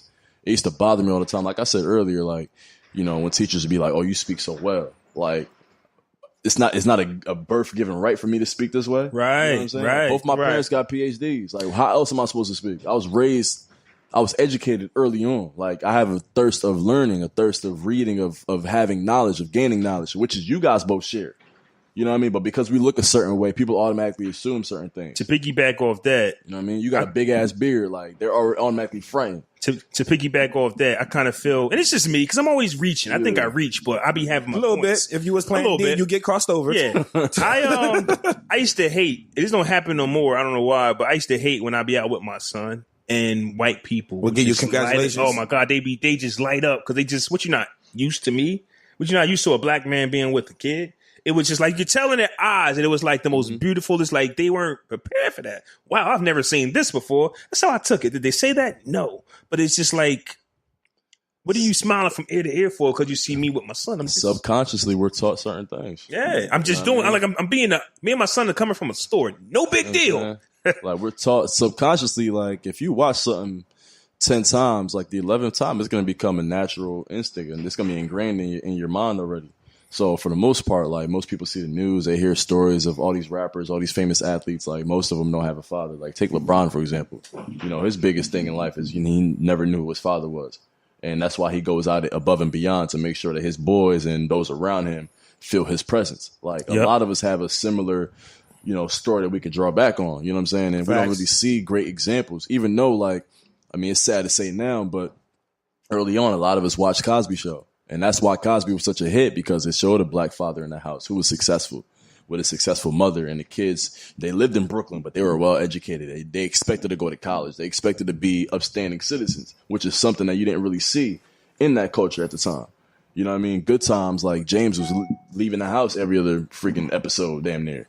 So Mad as hell. You know what I mean? Mad as hell. So you know, things that you're taught, like I can't fault a white person for the stereotypes all the time, because we stereotype each other. We stereotype each other. We stereotype each other The greatly, but only that's thing- what they're fed all the time. The only thing but we get fed stereotypes too. I just believe the way that you go about, like it's okay to have stereotypes because it's impossible to get away from them. Yeah. But it's all about if you're actually going to act or say some shit, you know what I'm saying, on to that person for that stereotype that you might have learned about that particular group of people. Yeah. Just because your this stereotype or this way of thinking is embedded to your brain doesn't give you the right. If a white motherfucker just walked up to you, be like, "Yo, black people beards look like that," and just like stroke your fucking shit. face, like you won't get fucked up, like, and that's your fault because you should know better. Don't touch my beard. Honestly though, we don't. I've been gone only a year, but like I'm so much different than last year, obviously. But we're so PC here. We're so politically correct Shit. in America, and we kind of have a fear of being truthful with each other because of what the other person might think. That's because They don't I have agree that with issue that in Africa, Europe. because people here can't Asia. take constructive criticism. Big, like if a woman's getting big, putting on weight, like my mom, every time she goes back home, my aunts and them be like, "Oh, you're getting big." You can't say that shit here. Yeah, you really can't say it. You know what I mean? You fat shaming if you do that in America. You feel what I'm saying? That's true. America is Honestly, very sensitive. We play monkey in the middle of like the kids. Like we have a defender in the middle, you know what I'm saying? Two people on the outside, like passing the ball to each other. They be like, oh, they be pointing at me like, oh, see, monkey, you monkey. Like I could be American, like, oh, that's racist. But like, yo, I gotta I gotta expect that. Every day I leave, like my house, I already know I'm gonna get pointed at. And Chinese people, they don't hide like they don't hide Fascination, anything. yeah. No. I felt like that You when I go went to to a Germany. mall, You walking down the street, you know They're how when pulling you out their phones Yeah. and like just snapping pictures of you in my city. And it's like, pointing at you. they See don't little turn kids, away like, or nothing. speaking Chinese, like tapping their parents, like, yo, look. So for me now, I understand that I have a greater responsibility because most of my homies, my peers, my friends would never get the chance to go to China. So for me, I'm a global ambassador now, which is something that like when I was leaving, I didn't really realize how much power I actually yield. Like every day, every single interaction that I have, like I said earlier, like it could break somebody's opinion or assumptions or reshape their mind altogether. even on the other side of it, like what I mean? global ambassador for being the black guy in China that can inform Chinamen on, you know, the every black guy that you see isn't the stereotype that you've been taught. And same way otherwise, if I hear something about in China that I'm confused about, I can hit somebody up that I know that lives there. Prior to him, I didn't know anybody that lived in China. Like, China is like we assume like, okay, America obviously is the great superpower of the world and everything. We're so advanced. And do so much There's importing and nothing exporting from China. here that we don't like. We're so advanced in China. It's not even funny. They don't even realize it. I like how you say we. You know, like, I mean, hey man, I'm Chinese now, man. You know? I got one more What it question. means, learn Julian Chinese. C. I got one more question, and we can move on to the next segment. Do you see yourself coaching the Olympic China Olympic team? Beating the United States of America? Because I gotta give you an answer in a year or two, because a lot could change between now and then in terms of like music and just other ventures out there. Right. Which one are you banking on the most to take you where you want to go? Right now, basketball is what got me over there. It's what pays my bills for the most part. You got some yen on you? I actually took them right out of my wallet. Yeah, I want to see that shit. I'll bring you some. I want to see that. That'd be fire though. Me watching the Olympics and the gold medal game, and I see Coach. I might have to go against the United States on that one. I've seen so much of the world. Like, I honestly urge both of you guys. You guys have an open invitation to come visit if you guys have the time. Bring you us. guys know that. I definitely want to go You to guys China. know My that. little sister want to go to China so bad. Honestly, like I was in Shanghai a couple weeks ago, and Shanghai is the most populated city in the world. 26 million people in Shanghai. City. And it's like, Shanghai is like a wave of the future. Honestly, like, you see where everything is going. Wow. You know what I'm saying? Like, for example, like, it's weird for me to carry cash on me. Like, it feels awkward having cash or even my card on me right now in America. What do they use in WeChat Pay or Alipay. Everything's linked to your bank account. So I don't ever have to bring my wallet out. Like, I go on my WeChat, I could buy anything on WeChat. WeChat is the greatest app ever invented. Ever. Wow. WeChat is like social media / like eBay / Amazon. He's showing me the app, but I don't know what I'm looking at because it's all in Chinese. But it looks fire though. Let me see. So it's linked to my so if somebody wants to send me money, I just pull out my card. They just scan me and send me my money. Like, wow. That's fire. You know what's crazy? I could buy train tickets, airplane tickets. I could do anything. When I was in Germany, we went to the club. We paid on the way out. Oh, that's crazy. Like, as the night was over, That just shows you played on the way out. They don't trust you in America. Yeah, you don't. They don't trust you First in of all, America. none of the clubs in China have any cover. There's no cover. Wow. For one. Two, people fight over the bill in China. They fight over what? Over the bill. Like, who's going to pay? Oh, shit. All right. Killing me now, Small. They fight over who's going to pay. Like, if I get invited out, I barely ever, like, they're like, no, put your money away. And I make more money than most of the people, like, that take me out sometimes. Damn. They're like, argue, like, put your money away. Your money's not good here. I'm paying, bro. I can pay. Motherfucker, Seriously. Seriously, like, I'm you about go to to pull a out club, my fucking samurai sword. People will come up to you in the club, like, just to drink with you, take a picture with you real quick. Wow. I know, like, every club owner, manager, like. Yeah, I'm going to China, man. Fuck this shit. Like, right, like, how much the egg is to get another one of them contracts, man? I can be the strength and conditioning coach. I'm a little out of shape, but I can get back. I can be the water boy. I get back. Y'all need a water boy? Shit. It's like a crazy. I can't even, like, it feels awkward being back home for real, like, because you ready to go the fuck back. Yeah. So, hell yeah. Yo, shout out to Cyril, man. And this China trip, man. You doing big things, bro. I always got mad love for you. Always had mad love for you. And I wish you both absolutely y'all, man, nothing but the best going forward with your basketball and music endeavors all the way on the other side of the world, literally. Appreciate y'all. So always, man. we do this thing called Fresh or Fiasco. We ask a question. You tell us whether it's fresh or fiasco. You tell us why. Let's do it. Fresh or Fiasco. I'm going to start off with an easy one. I think this is easy. Robert De Niro was presenting an award at the Tonys. I believe that's what it was. And before he presented the award? Present the award. Yeah, my bad. He says, fuck Trump. Yep. Fresh or Fiasco. Shit, it's fresh as hell. Oh, man. And he said it twice, too. Like, he started getting an ovation with some people in the crowd who literally had to drop jaw. And there's other people who were clapping. There was other people who were laughing. And then, people started standing up, like literally on some standing ovation shit. And then he said it again. He was like, it used to be something Trump, and now it's fuck Trump. And he started clapping louder.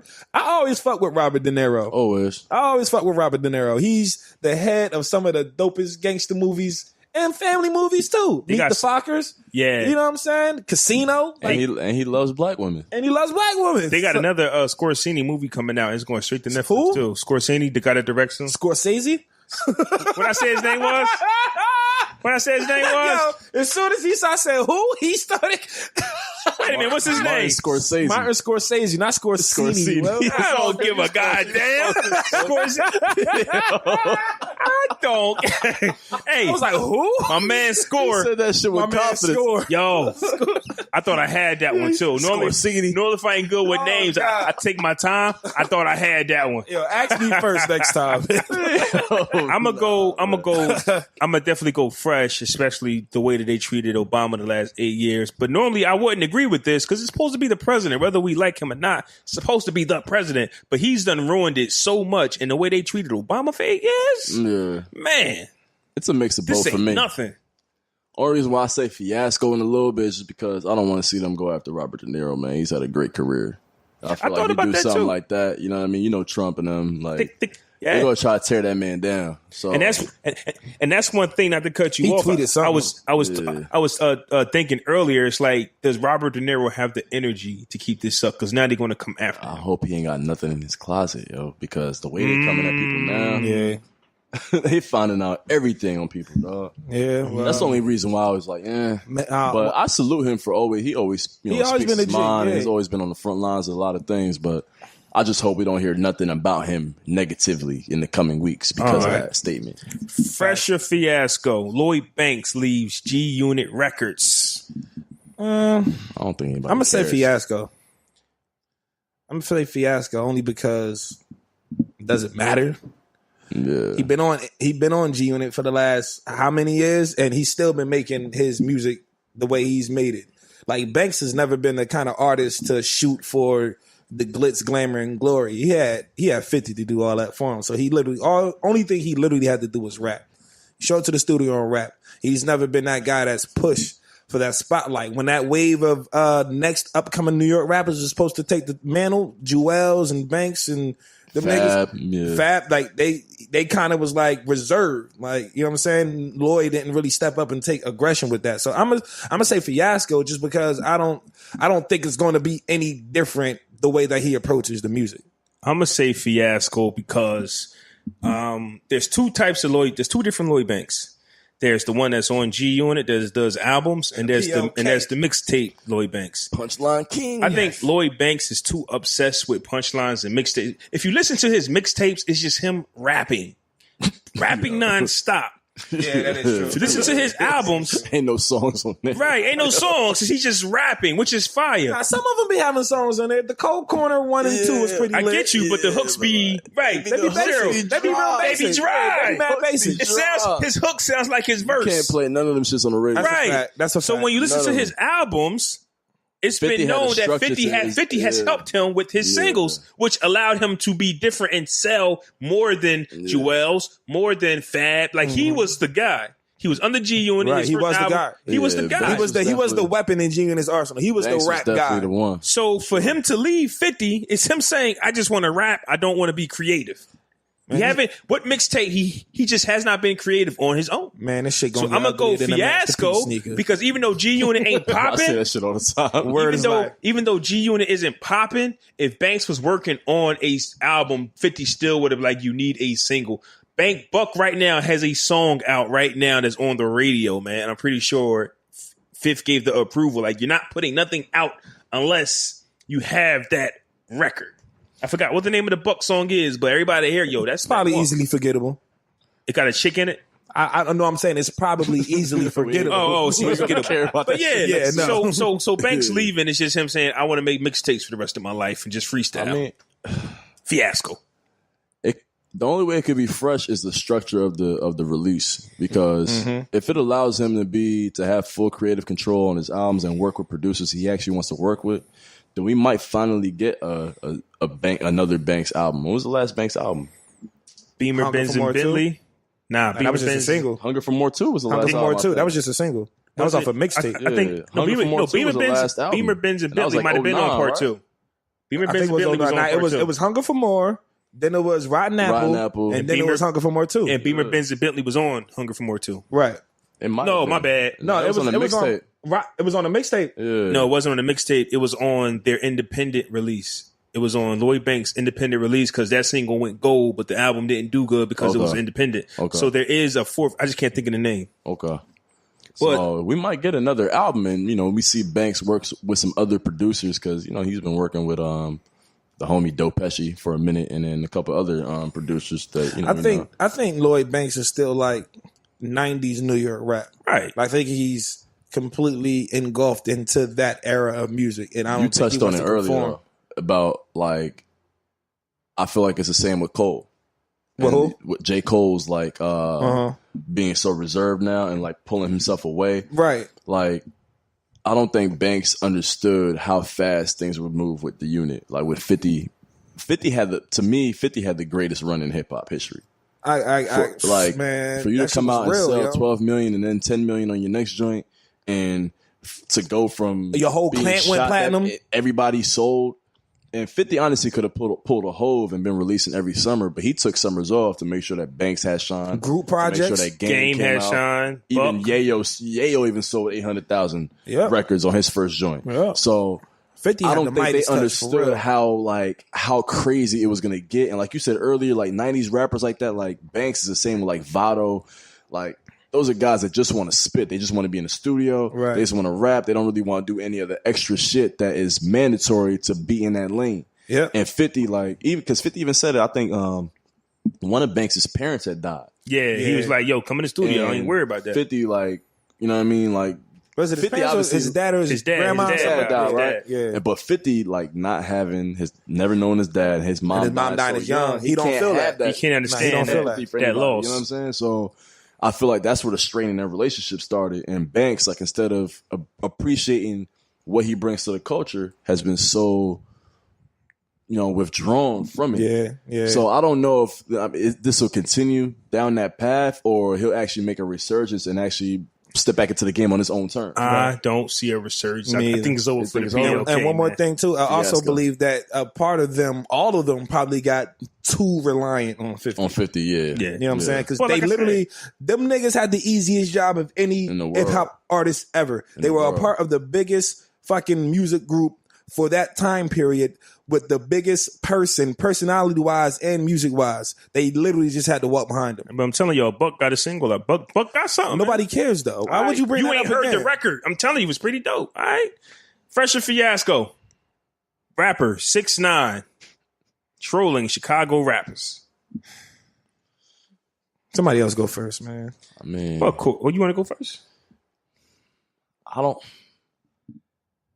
I'm torn. I'm in the middle because that's what he's made his career on so far. Mm-hmm. It's trolling, and I don't know if he's paying them dudes around him or what. Because I showed my mom a picture of him today because my mom, you know, like couldn't understand how like these kids are so like disassociated with society and what's real. Mm-hmm. And like there's kids in China who that's their idol. You feel me? Like seriously, he's made his way out there. Like kids getting crazy tats on their face and just random ass weird tattoos. Like you see people like hand, neck tattoos and no tattoos anywhere else. That shit is weird to me. Face That shit is tattoos, weird. Face So- tattoos, no chest tats, no arm no chest. tats. Like that's your first tattoos on Like your a nigga forehead, go to bro. a nigga go to spot on a tat with their arm slash shoulder. Yeah, Like, like, for the first Your one. first joint is your forehead, bro. Yeah, that's crazy. But like seriously, Yeah, that's nuts. he's made a career trolling and it hasn't. There's been no repercussions For that. so far. Right. I don't wish that on him. You know what I mean? Mm-hmm. But we come from an area where like you do shit like that, you know the outcome of it. Mm-hmm. You know what I'm saying? So at the end of the day, these new kids are so like withdrawn from what is real because when we speak on shit like that, we're looked at as haters Right. instead of trying to give them the light and give them game. So to me, it's a fiasco just because like you don't see the end being pretty. Oh, no, it's not. But there's real niggas around him that allow this fuckery. And it's like, How can they be real you then? know what I mean? I'm a go. I don't know. You know what I'm saying? I'm gonna Yeah, go. That puts it all into I'm question. kind of for like me. in the middle too, only because I once said a few months ago that people like 50 Cent and Suge Knight, they didn't. If they didn't like you, they let it be known. Mm-hmm. It wasn't. I'm just going to pick on these guys and not mess with these guys. For him to actually have the heart, even though he's heavily protected, to go after Chicago, it's like, all right, you consistent. Just like you said, like if I'm gonna be a troll, I'm not just going to troll the people that I Pick and choose who I know. want, yeah. Right. I'm going to troll everybody. And he's doing it. I hope. He trolled the Prince family, dog. I hope. Word is life? I didn't know He that. trolled Jazz Prince I didn't know that. in Houston. Jay Prince and them, when they- Oh, that's Yeah. right. I did see that. I did see that. Do that. I did like, see You that. trolling Jay Prince's son? Like, I just hope that nobody is seriously hurt or killed in this matter. But for him to be consistent, that's just going to show you anybody can get it from 6ix9ine. So I'm gonna just go Fiasco. But 50 backs him. That's the you know what I mean? I think he'd be doing this if 50 was there. Nah, I think 50's a troll. He was who he was before. Yeah, him and 50 became cool. But the fact that he's backing him now is kind of like that makes you look at 50 like, come on, dog. Like, yeah. And Casanova just pieced it up with him a couple weeks ago. But that was 50 though. That was 50. He was like, because he said in an interview with Oprah, when he got shot and he was scared to die, he stopped caring. So and it was just rap beef. Mm-hmm. But when you hear him dissing Jadakiss and you know he don't rap as good as them, like, this nigga nuts. But he did it anyway. Right. When he does certain things, his trolling back then, 6ix9ine is on 10. But we've seen it before though. But he's trolling over real shit though. So my thing is, you know what I mean? I'm gonna say Fiasco because I was always taught that gangster shit ain't nothing to play with. And nothing to be spoken about. Like, you can't, gangster shit was always something that was done concealed. You know what I'm saying? Like, if you wanted to fuck somebody up, you wanted to shoot somebody, you wanted to do whatever, it's not something you publicly said. It's not something that you made known. So, oh, word, so I got a problem? All right. You know what I'm saying? And then things happen underneath. But I just can't get with, I'm just not of, I appreciate social media, but the way that these niggas use it, I don't like it. I don't like it. You know what I'm saying? It's corny. You're a hater then. My thing is, I'll be that. I'll wear that stripe with pride. I'll wear it too, but it's like, you're a hater. But it's like, when you do certain things, man, it's just very, very disrespectful. And once you cross a certain disrespect level, it's no going back for that. And it's only a couple of outcomes that happens. Earlier on Instagram, he was on Instagram with the nigga Chief Keef baby mom. Said I didn't see that. Like, they was in New York. He had her on camera like, yeah, this Chief Keef baby mom, he don't do shit for his fucking kids. He stepped in the camera like, yeah, nigga, you don't take care of your kids, another nigga will come in and take care of it for you. Took the bitch in the store, went shopping and shit. Like dog, yo, that's a problem. He didn't do that, bro. That's the shit. Like, you just shit like that. You don't do, dog. Like, but what? So it's not even music no more. This shit is none of this shit is even about music. But the thing is that like, can Chief Keef do anything about it though? Because you know what I'm saying? Because we're obviously with the social media like atmosphere that we have now, Tekashi has a following of loyal fans. Yeah. Who, if Chief Keef does anything to him, you know what I mean? Like, that's. But he got beef for so many people. How can you know who did what? There's no real nigga code anymore. Nah. Because even with the Drake and Pusha T shit, I know obviously y'all covered it and and spoken y'all piece on it. In a real nigga setting that we kind of grew up in, Drake is done. Yeah. You feel me? Mm-hmm. But for him to still have clout, to still be relevant after all these jabs, just shows that we've gone completely away from all the codes that we grew up on, that we knew what it was. Like you said, we knew that street shit was nothing to be played about. That's why Meek was confused. Like, exactly. Meek was confused. Like, wait a minute, is this shit real? Like, but Meek though, problem is that Meek also, when he has an issue, runs to social media. Yeah. So he's kind of in the same boat. He's kind of in the same boat. But his is not. His is serious though. His is more like, he airs out his business with Wale all the time. Right, facts. I mean? You're not even MMG, and then next thing you know, they hugging it out, they back together and shit like that. Like, that's a fact. That is kind of the same thing. Yeah. Like, for example, Hove, we don't see Hove tweet about anything. Nothing. Yeah. Hove tweets one time a year. Right. 3 tweets, and then he's done. Kanye, on the other hand, is the old head that's still trying to be in the club, dancing. You know what I mean? Be relevant with the young boys. Yeah. You know what I'm saying? So that's kind of like there's a disconnect that we still haven't truly spoken on. And I mean, I don't know if it's a fiasco or not, just for the simple fact is that that's what's made his career. That's how he's made his living, going back to Tekashi. Mm-hmm. And it's allowed him to be who he is right now. Without that, like, rappers always needed a villain. 50 was beloved because he had no problem putting on that villain hat and going after whoever. Yeah. Pac was a villain, if you really want to be real with it. Pac was a villain. Depending on your perspective. Perspective, of course, you know what I mean?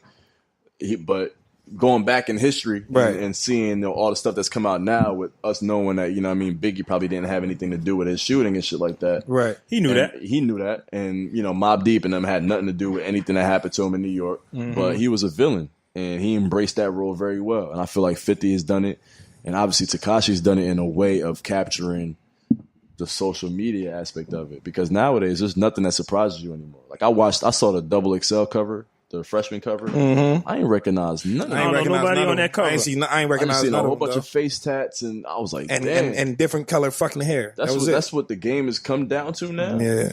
You know what I Hey, mean? man, Like, thank goodness for Yeah, it's streaming different. music. I didn't- I'm in China where they think that's what hip hop is. So like, it's hard for me because, like, That would make me mad. you know what I'm saying? That would Like make these me kids mad. are like, oh, like, you know, oh, damn, you rapping, you're dope, but like, you know, why, like, you know, the tats and shit like that. So it's like, I don't want to be a hater to the young kids if that's what they want, their dream is. But it's like, where do we draw the line? Yeah. All right. I just feel like for myself, there's a thick line. That shit ain't even thin. There's a very thick line from real life and social media. That It's shit a thin, thick bro. line. It's for me. It's still For us, yeah. for me. It's very a thick line, For but us, for the people who grow up using it in their you know what I'm saying, in their life to No, I promote agree. and make a living like Tekashi is, I agree. it's OD. I can't get And you I have can't to get behind tiptoe that. that line a lot. So Yeah. we'll have a poll on Twitter for the fresh fiascos that we got, man. We about to wrap it up. Yeah, man, That's it's a about wrap. Shout out to Cyril, man. Again, brother, appreciate you. Know what I'm saying, Had to coming lock through in and with kicking the with us, man. podcast brothers, Absolutely, man. I bro. had All the way to, It's good to man. see you. Beijing. I Definitely had good to see man. you fresh from that small city of 9 million people. Yeah, man. Go back to my new, new row, young Roshi, man. You know what I'm saying? Oh, Go back man. to my stuff, man. Language. That's yes. lamb noodles. If y'all don't know, man. Still on Lamb Cloud and 9 beef from the noodles. live show. We appreciate everybody that contributed, everybody that came More out of facts. town. More facts. Man, we had Atlanta, we had VA, we had deep parts of PA, we had New York, the Bronx. The Bronx was in the building. We had just so many people that showed us love, man, and we definitely appreciate y'all. This was episode 90, 10 more to 100. 10 more to 100, man. That's crazy. We made it. Almost there. And y'all got followers in China too, man. Don't forget that, man. I be seeing it. I be seeing the We numbers. definitely, yeah, he do be, That, he be man. saying Yeah. the numbers. Shout out, We gonna get more off Man, this one. Don't forget that. shout out to China, man. I never been, but I would like to You visit. gonna come? I want Both of y'all. to shout out to China, and I also want to shout out our number one market, Philly. Man, shout out to Philadelphia. Man, Philadelphia always come number one. And man. nonetheless, man, excuse me. And last but not least, shout out to the town, man. Shout out to Trent. Facto. Yeah, this was episode 90. Peace out. Deuce.